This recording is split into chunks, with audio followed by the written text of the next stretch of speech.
नमस्कार दोस्तों। अ, ये मैं दूसरी वीडियो बना रहा हूँ और मेरी पहली वीडियो कैसी बनी और कितनी अच्छी लगी मुझे ये नहीं पता, लेकिन मुझे कम से कम 10 मैसेज आए हैं जिन्होंने मेरी वीडियो देख के बुक्स खरीदी हैं। तो मेरी वीडियो वसूल हो गई। इतने 300 व्यूज में ही वसूल होगी, उससे ज़्यादा चले ना चले मुझे कोई मतलब नहीं। दूसरा, मेरा मकसद, जैसे मैंने यूट्यूब से इस काम को सीख के और मेरे को एक एक एक लाइन और मिली है पैसा कमाने की, और बहुत कम पैसे लगा के। तो कुछ मैं यहाँ, मेरी कोशिश ये है कि पहले तो मैं सोच रहा था एक बड़ी वीडियो बनाऊं क्योंकि सीखने वाली चीज है, लोग इंटरेस्ट। लेकिन मैं एक्चुअली ये समझ पा रहा हूँ कि लोग सिरे से, कई लोग कह रहे हैं कि भाई अपने बस की ये बात है नहीं। तो मैं कुछ छोटी छोटी वीडियो बनाऊंगा। पहले मैं सोच रहा था अपनी वीडियो में कोई बोरिंग, क्योंकि मैं जिनकी वीडियो देखता हूँ, ट्रेडर्स की इंटरव्यू देखता हूँ, ज्यादा इंटरेस्टिंग नहीं होते। क्योंकि मेरे दिमाग में ये है कि यार देखो, एक ये लाइन ऐसी है जो बेइंतहा पैसा दे सकती है। समझ गए? जैसे मान लो किसी अ, मान लो खजाना ढूंढने का रास्ता हो। अब उसमें क्या बोरिंग, क्या इंटरेस्टिंग?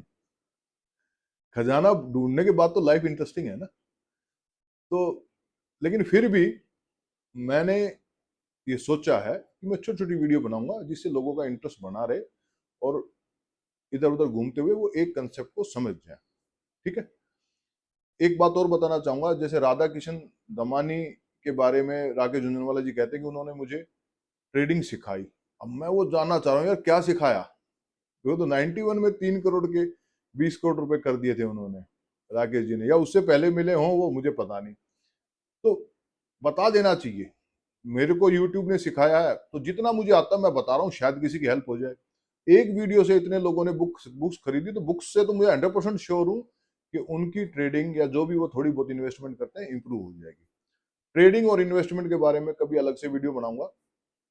आज मैं थोड़ी सी छोटी वीडियो बनाना चाहता हूँ जिससे कि जितना मुझे आता है और जितना मुझे 100% कोई सब्जेक्ट आता है उसके बारे में ही मैं बताऊंगा। मैं 1 मिनट के लिए इसको रोक रहा हूँ। हाँ जी, तो कंटिन्यू करते हैं। एक तो मैं इस वीडियो में ये बताऊंगा कि मैंने ये कैसे किया। ठीक है। दूसरा, जो भी मैं वीडियो ज्यादा लेंथी नहीं बनाऊंगा। कुछ इसमें ऐसी चीजें आएंगी जिनको आपको यूट्यूब करना पड़ेगा। जैसे मार्क मिनरविनी का जो सेटअप है, यूट्यूब कर लो, आपको उसी टाइम पता चल जाएगा कि हर स्टॉक की क्या 4 स्टेजेस होती हैं। क्योंकि जो चीजें ऑलरेडी से बहुत अच्छे तरीके से यूट्यूब पे, मैं टाइम वेस्ट नहीं करूंगा, ना आपका ना अपना। और मेरा कोई मकसद नहीं है कि मुझे यूट्यूब से पैसा कमाना है, ऐसा कुछ भी नहीं है। तो ठीक है, मैंने मैंने कैसे किया। मुझे मार्क मिनरविनी के सेटअप से जो इक्विटी मैं खरीदता था, मार्केट भी पॉजिटिव थी और ज्यादातर सर्किट ही लगते थे, 20% का, फिर 20 का, फिर 10 का, ऐसे खूब मेरे को वो फटाफट 3 4 5 महीने में मेरी पेमेंट, मेरे जो पैसा था जो लॉस किया था वो रिकवर हो गया।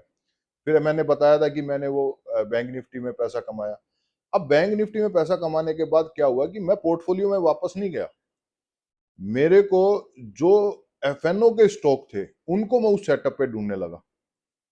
जो एफएनओ के स्टॉक मार्क मिनरविनी के सेटअप पे थे, फिर मैं क्या करता था कि थोड़ी सी क्वांटिटी लेता था। मान लो एक एक दो लोट ले लिया, तो एक दो लोट ले लिया, फिर उसके बाद वो भागा।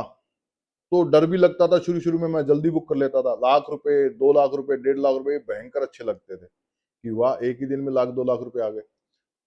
लेकिन फिर मैंने महसूस किया जिनको मैं बेच देता हूँ वो तो ऊपर नीचे होके बहुत लंबी राइड ले रहे हैं। वो क्योंकि मार्क मिनरविनी के सेटअप पे जो भी ब्रेकआउट करता है वो महीनों, 2 महीने, 3 महीने तक चलता है और भी लंबा चलता है। फिर मैं क्या करने लग गया कि जो भी मैं लेता हूं, देखो यही मेन पॉइंट है, जो भी आप खरीदो थोड़ा सा खरीदो। अगर वो ग्रीन में आता है तो आप सही हो, सही हो तो आप उसमें और ऐड करो। फिर वो और आगे बढ़ता है तो उसमें और ऐड करो। यही फंडा है बस ट्रेडिंग का। ट्रेडिंग में आप शुरू में थोड़ा लो, अगर वो लाल हो जाता है तो उसको छोड़ दो, काटो नहीं। दूसरी बात, स्टॉप लॉस आपका इंडेक्स में काम कर सकता है। स्टॉप लॉस इक्विटी में काम नहीं करता। इक्विटी में काम क्या होता है कि 2-3% गिरा तो आपकी कॉल या पुट जो है अगेंस्ट गई, तो कॉल या पुट वो थोड़ी सी तो रह जाती है। दूसरी बात, अब कोई कहता है भैया अपने पास तो एक ही लॉट है। भाई जो एक लॉट अफोर्ड कर सकता है वो इक्विटी में एफएनओ ना करे। मैं तो कहता हूं कुछ एफएनओ तब करना चाहिए जब आपने अपना इन्वेस्टमेंट करके खूब भयंकर पैसा कमाया कमाया होता है। और इन्वेस्टमेंट में पैसे की कमी नहीं है, दुनिया भर के ऐसे स्टॉक है जो 2-3 महीने में, 4 महीने में, 5 महीने में डबल हो जाते हैं। इससे ज्यादा क्या चाहिए। एक बात और, लोगों को मन में भ्रांति है कि भाई जो मुझे जानते हैं कि योगेश ने बहुत पैसा लगाया होगा मार्केट में। मैंने बहुत पैसा पहले पोर्टफोलियो में लगाया था और वो भी बहुत पैसा नहीं था, ठीक था वो पैसा। लेकिन एफएनओ में तो मैंने सिर्फ और सिर्फ 7 लाख रुपए लगाया था, वो भी 1 घंटे के लिए। 4 दिसंबर को वो जो 7 लाख रुपए मैंने निकाला था, मैंने दोबारा लगाया ही नहीं वो। और पता नहीं उस अकाउंट से मैं कितना पैसा निकाल चुका हूं। जो मेरे नजदीकी हैं वो सब जानते हैं। तो ट्रेडिंग में तो पैसा आप बहुत ज्यादा लगाओगे, मान लो कोई आदमी 1 करोड़ रुपए लगा के ट्रेडिंग में बैठेगा, क्या आपको लगता है उसका 1 करोड़ रुपए बचेगा? खत्म हो जाएगा। तो ट्रेडिंग में तो उस अकाउंट में बहुत कम पैसा लगाओ, और जो भी ट्रेडिंग का प्रॉफिट होता है आप अपनी कैपिटल मत बढ़ाओ। जितने भी बड़े बड़े ट्रेडर हैं सब यही बताते हैं और मैंने भी महसूस किया है। हालांकि मैं तो जब क्या था कि मुझे तो लग रहा था कि शुरू में कि भाई ये पैसा आ गया इससे कुछ खर्चा कर ले। मैं एक्चुअली क्या था, मैंने तो कैश खर्चना ही बंद कर दिया था। मैंने कभी उससे पहले यूपीआई नहीं करता था, क्योंकि मुझे लगता था कि भाई टैक्स वाला पैसा क्यों वेस्ट करूं, मैं कैश ही खर्चता था। लेकिन उसके बाद तो मैंने सिर्फ और सिर्फ यूपीआई करना शुरू कर दिया था। शॉपिंग यूपीआई से, कि जो बच्चों की फीस भरनी है, तो मैं सारा का सारा वही अकाउंट यूज करने लग गया। कुछ नया मुझे स्टॉक पसंद आता था, मैं अपना पोर्टफोलियो भी मैंने ट्रेडिंग उससे बनाया है। तो ये ऐसी ऐसी, मेरा कहने का मतलब है जो भी हम बातें करेंगे अगर उसमें कोई कंसेप्ट ऐसा होगा तो वो आप यूट्यूब से देखेंगे। तो आज इस वीडियो में हम कुछ, मैं थोड़ी सी बात करता हूं कि जो भी शेयर हम डिस्कस करते हैं मैं अपने फ्रेंड्स के साथ, वो कहते हैं ये महंगा है। देखो भाई, शेयर 50,000 करोड़ रुपए की कंपनी का शेयर 1.5 लाख रुपए का हो सकता है, और 20 लाख करोड़ रुपए की कंपनी का शेयर रिलायंस जैसे है 2-3 हजार रुपए का हो सकता है। वो उन्होंने शेयर कितना डिवाइड किया हुआ है, भाई अपनी जो कंपनी के कितने शेयर्स बांटे हुए हैं इस पे डिपेंड करता है। इससे कोई, अच्छा फिर दूसरी बात, आप जब भी पैसा लगाओ तो आप ये लगा लो जैसे आप 1 लाख रुपए लगा रहे हो, तो 1 लाख रुपए लगा रहे हो तो 100 रुपए के 1000 शेयर ले रहे हो, तो उससे क्या हो जाएगा भाई? वो 100 रुपए एक्चुअली वो भागे 100 रुपए का जो शेयर है वो अपनी कंपनी को रिप्रेजेंट करता है। अगर कंपनी डबल हो जाएगी तो वो शेयर 100 रुपए का 200 रुपए होगा। अगर कंपनी की मार्केट कैप डबल होगी तो वो, ऐसा नहीं कि छोटा है तो फटाफट हो जाएगा। अगर आपको छोटा शेयर चाहिए तो छोटी कंपनी बहुत फटाफट डबल ट्रिपल होती है। जितनी भी आपके दिमाग में ये है कि भाई हमने को मल्टीप्लाई वाला चाहिए, तो वो बात कर रहे हो आप मार्केट कैप की। जैसे कोई नई कंपनी आई है तो वो 2-3 हजार करोड़ रुपए की होती है, तो वो फटाफट, वो नई कंपनी आई है, अभी आईपीओ आया है। लेकिन आजकल तो नई कंपनी भी जो स्टार्ट होती है वो जैसे ग्रो हुआ तो 1 लाख करोड़ रुपए से नई कंपनी स्टार्ट हो रही है। क्योंकि जो अच्छे कंसेप्ट को बहुत पैसा मिलता है शुरू से ही। वो शुरू से मतलब क्या होता है, जैसे मान लो आपका कोई आइडिया है, उस पे लोग पैसा देते हैं, बहुत, उनको वो पहले ही वैल्यूएट कर लेते हैं ये रिस्की है या कम रिस्क है। तो ज्यादातर जो पहले हम देखते थे ना, जो मल्टी बैगर हुए कि हमने तो 1 लाख रुपए लगाया, तो ज्यादातर आजकल मार्केट में आईपीओ आने से पहले ही वो मलाई खाई जा चुकी होती है। देखते नहीं, आईपीओ आया, बढ़िया से बढ़िया आईपीओ आया और बहुत महंगे रेट पे पब्लिक को वो दिया जाता है। तो आईपीओ में जो पैसा लगाते हो, ये छोटे छोटे कंसेप्ट है। देखो आप ऐसे, पहले हमने ये समझा कि मार्केट कैप छोटी देखनी है, स्टॉक छोटा नहीं। जैसे फोर्स मोटर जो अभी हमने डिस्कस किया, 3500 रुपए का स्टॉक था, तो 3500 रुपए तो बहुत महंगा लगता है। लेकिन अगर किसी को 1 लाख रुपए लगाना हो तो मान लो 30 स्टॉक आ गए, क्या फर्क पड़ता है 30 आए या 25 आए, मुझे ध्यान नहीं है, कैलकुलेट कर लेना। तो अगर 1 लाख रुपए आज 12 लाख होता, अगर किसी ने कोई 100 रुपए का स्टॉक लिया होता, तो आज वो 1200 होना चाहिए उसको मैच करने के लिए। लेकिन मुझे डाउट है। तो आप मार्केट कैप के हिसाब से सोचो। दूसरा, ये आईपीओ आपको जब मिलेगा जब वो जो आईपीओ ला रहा है अपनी कंपनी की उसको पूरी भयंकर वैल्यू मिल रही होगी। नहीं तो आजकल प्राइवेट इक्विटी वाले बहुत है, अगर उसको पैसा चाहिए होगा तो अगर सस्ता देगा वो तो बहुत है ना। समझ गए आप? जैसे मान लो कोई प्लॉट लेने जाओ आप, तो सस्ता अगर प्लॉट, कई बार क्या होता है बहुत दूर की डील आती है, तो मैं ये कहता हूँ बहुत दूर की डील कहाँ पर पैसे की कमी है? फरीदाबाद में कमी है, गुड़गांव में कमी है, कहाँ कमी है? तो दूर की डील आई है तो इसका मतलब उसमें कुछ लफड़ा है। तो इस तरीके से आप सोचो, आप क्या करो, आप मार्केट कैप देखो, और जब भी कुछ खरीद रहे हो तो दिमाग में एटीट्यूड ये होना चाहिए भाई पूरा बिजनेस है मेरा। जैसे किसी के साथ हिस्सा डाल रहे हो आप, तो मान लो वो 1 करोड़ रुपए की दुकान है और आप उसमें 10 लाख रुपए लगा रहे हो, तो आप पूरी दुकान का ध्यान रखोगे ना, कहीं कोई चोरी तो नहीं हो रही। ठीक है, दुकान चलेगी, मतलब कुछ कुछ भी खरीदोगे तो उसी दुकान से खरीदने की कोशिश करोगे। ऐसे ही ये एटीट्यूड होना चाहिए कि अब ये मेरी कंपनी हो गई। मेरे पास जोमेटो के शेयर थे तो मैं जोमेटो मतलब ब्लिंकिट ही करता था, मैंने कभी स्विगी नहीं किया। तो ये एटीट्यूड होगा कि मैं ये पूरा बिजनेस खरीद रहा हूँ। फिर आपको वोडाफोन आइडिया नहीं अच्छा लगेगा, फिर आपको एयरटेल अच्छा लगेगा। देखो वोडाफोन आइडिया और एयरटेल को कंपेयर करते हैं। एयरटेल 11-12 लाख करोड़ रुपए कंपनी है, वोडाफोन आइडिया देखने में 1.5 लाख करोड़ रुपए कंपनी है, लेकिन लोन बहुत ज्यादा है भाई, 2 लाख उसके, उसकी मार्केट कैप के हिसाब से तो वो है मेरे ख्याल से 2 लाख करोड़ रुपए का तो लोन ही है। अब ये इतनी, मान लो दोनों कंपनियां बराबर हैं और आपको इन्वेस्टमेंट करनी है, तो आप पूछोगे कौन कितना कमा रहा है, तो आपको पता चलेगा कि वोडाफोन आइडिया तो 25,000 करोड़ रुपए साल का लॉस कर रहा है, और ये जो कंपनी है एयरटेल, ये 25-30 हजार रुपए कमा रही है। तो कौन सी सस्ती हुई भाई? एयरटेल में गारंटीड है ना कि मान लो एयरटेल थोड़ा सा महंगा है, लेकिन 30-30, 40-40 हजार और ग्रोइंग है, तो ये तो बहुत ही बहुत दिन में हमारा जो है ना पैसा वसूल कर देगी।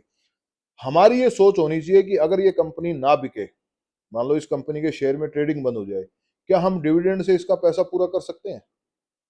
बस, अगर इन्वेस्टमेंट की बात हो रही है, यहाँ कोई ट्रेडिंग की बात नहीं हो रही। ट्रेडिंग में तो ये होता है कि जो भी लिया, चेक किया, अगर वो ग्रीन में है कोई आपको मतलब नहीं है, ग्रीन में है ऐड करते जाओ, और जब वो स्लो हो जाए, भाई तो लोग पूछते हैं एग्जिट कब करते हो? भाई एग्जिट जब करता हूँ जब वो स्लो हो जाए।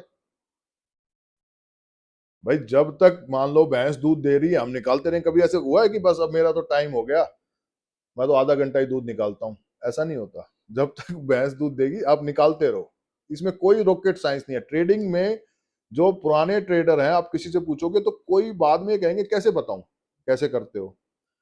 जब तक आ रहा है तो लेते रहो, पहली पहली बार लेते ही गलत हो गया तो रुक जाओ, 2-3 ट्रेड और गलत हो गए तो और रुक जाओ, बंद ही कर दो ट्रेडिंग थोड़े दिन के लिए, है ना। तो ट्रेडिंग, अच्छा आप हैरान हो जाओगे सोच के, मैं स्टॉप लॉस ही नहीं लगाता हूँ। क्यों नहीं लगाता हूँ? क्योंकि मैं बहुत बड़ी पोजीशन नहीं लेता हूँ। बहुत बड़ी पोजीशन मैं इवेंचुअली बनाता हूँ धीरे धीरे, या फिर मेरे को बहुत कॉन्फिडेंस हो। कॉन्फिडेंस कैसे बन जाता है? कॉन्फिडेंस ट्रेडिंग में भी अवेयरनेस से बन जाता है।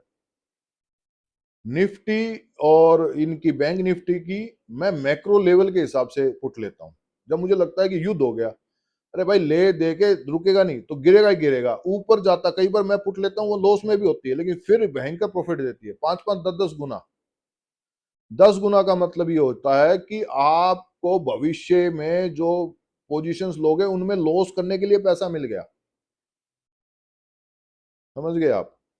जैसे गिलास नहीं मारते मेले में, बॉल वापस आनी चाहिए, तो जो आप पैसा किसी भी बैट पे लगाते हो और मतलब एफएनओ में लगाते हो, मेन मुद्दा ये होना चाहिए भाई मेरा जो पैसा लगा है ये 2-3 डाइवर्सिफाइड प्रोबेबिलिटी के हिसाब से कुछ उल्टा आ जाए ले दे के। तो प्रोबेबिलिटी ये शिवाशीष भी बता रहे थे, अब मुझे इतना नहीं पता, किसी का नाम लेना नहीं चाहिए, लेकिन प्रोबेबिलिटी ही मेन है। तो हमने आज इसमें सिर्फ एक कंसेप्ट मैं मान के चलता हूं हमने कवर किया है, बाकी जो छोटे छोटे कवर हो गए हो तो पता नहीं। कि कोई भी स्टॉक जब लेना हो तो मार्केट कैप देखनी है, आपको कोई स्टॉक प्राइस से मतलब नहीं, स्टॉक प्राइस कुछ बताता ही नहीं है।